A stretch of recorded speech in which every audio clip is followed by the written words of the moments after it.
Os Juízes. Depois da morte de Josué, até a figura do primeiro rei, nós tivemos ali uma época onde Israel passou por várias lideranças. Estes juízes eram homens de Deus, eram homens que tinham, assim, a liderança, digamos, política, militar, e paralelo a eles havia também os sacerdotes.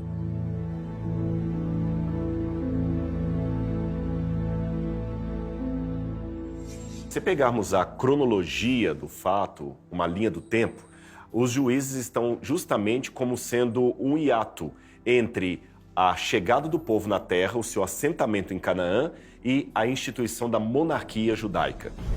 Os juízes tomavam grandes decisões, mas tinham um papel ainda mais amplo do que a figura do juiz que conhecemos nos dias de hoje. Os juízes de Israel também serviam como líderes políticos, militares e espirituais. Shofet é um juiz no sentido de um libertador, aquele que surge para libertar o povo numa época de grande provação e opressão.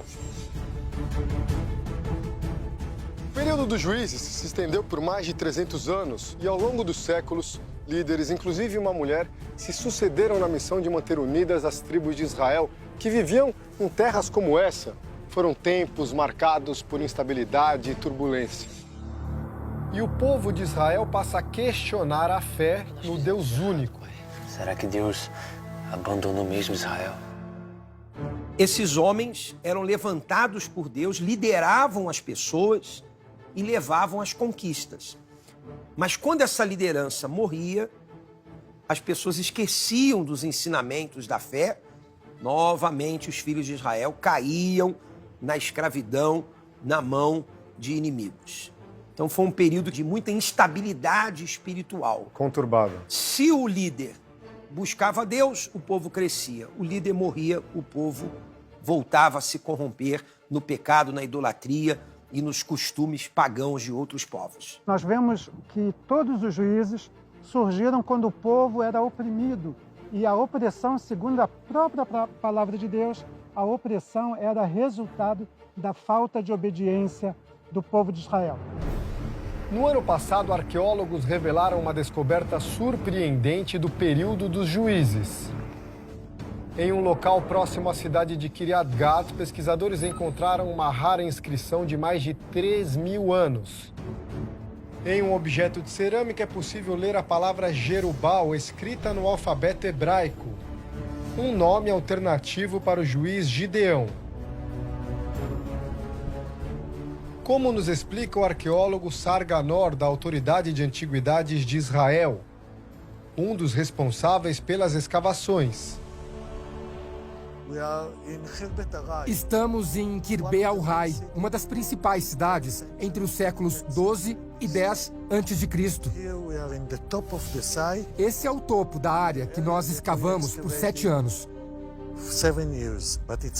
Foi fantástico. Primeiro porque nós não temos muitas inscrições desse período. Talvez a gente tenha uma ou duas. E a Jerubal é a inscrição mais clara no fim do século 12 a.C. A segunda coisa, claro, é que Jerubal é um dos nomes do juiz Gideão, que é mencionado no livro de Juízes.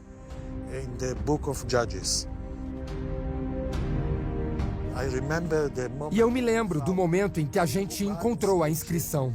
Todo mundo gritou, gente, tem uma letra. A gente vasculhou toda a área e achou mais pedaços, como um mosaico. Na restauração, colocamos tudo junto. E aí nós tivemos uma inscrição. Foi muito empolgante. A arqueologia segue trazendo evidências daquela época. Na Universidade de Jerusalém, o renomado arqueólogo Yosef Garfinkel nos mostra grandes descobertas realizadas com as peças recuperadas. Quando entramos na Era dos Juízes, a gente tem tribos agrárias menores, que não são mais tão ricas. então não possuem pinturas muito elaboradas. A gente não tem mármore, ouro, temos cerâmica simples. Podemos observar que era uma situação econômica completamente diferente. Total different economic situation. Uma tarefa minuciosa, um quebra-cabeça que ajuda a remontar a história. Não há dúvida que são peças da Era dos Juízes. Temos a datação por carbono, que afirma ser do século XI e XII. Haviam as comunidades tribais. Basicamente, a arqueologia te mostra o mesmo retrato.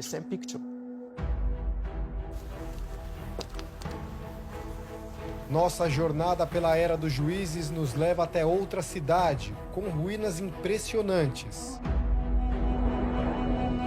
Beit Shemesh, a 30 quilômetros de Jerusalém. Miguel, quanto que é fascinante poder vir a ruínas como essa, com mais de 3 mil anos de história, que datam do tempo dos juízes.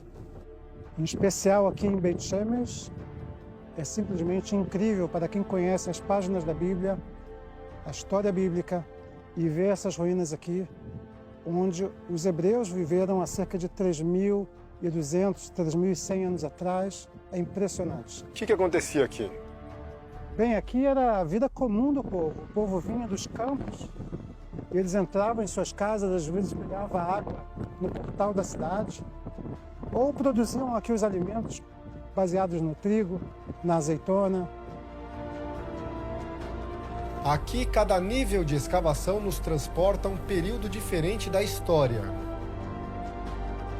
O incrível é que o trabalho arqueológico, as escavações, continuam o tempo todo. Então, a todo momento, os pesquisadores, os professores encontram novos indícios do que aconteceu, do que é relatado na Bíblia. E a gente vai mostrar agora mais uma dessas passagens.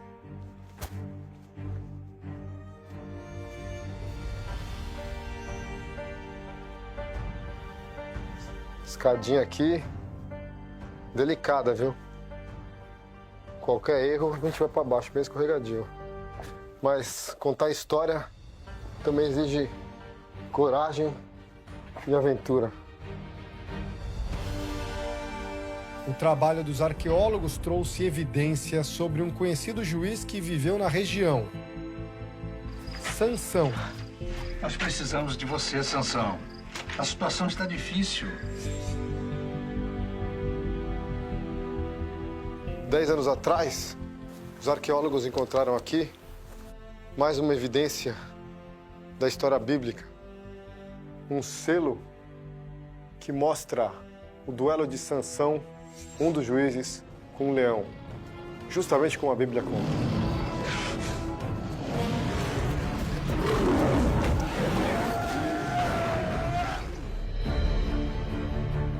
Nessa pequena peça é possível ver a figura de um leão e um homem. Os especialistas acreditam que o selo é exatamente da época dos juízes. Sansão morava nessa região, foi aqui próximo que ele encontrou Dalila. Toda essa passagem tão famosa na Bíblia aconteceu aqui, nessa área. Exatamente nesta região, Sansão sai daqui, cruza este vale, que é o Vale de Tsorá, nesta direção, e ele vai até as cidades dos filisteus, a primeira delas, Timnata. Outro fato importante acontece durante a Era dos Juízes.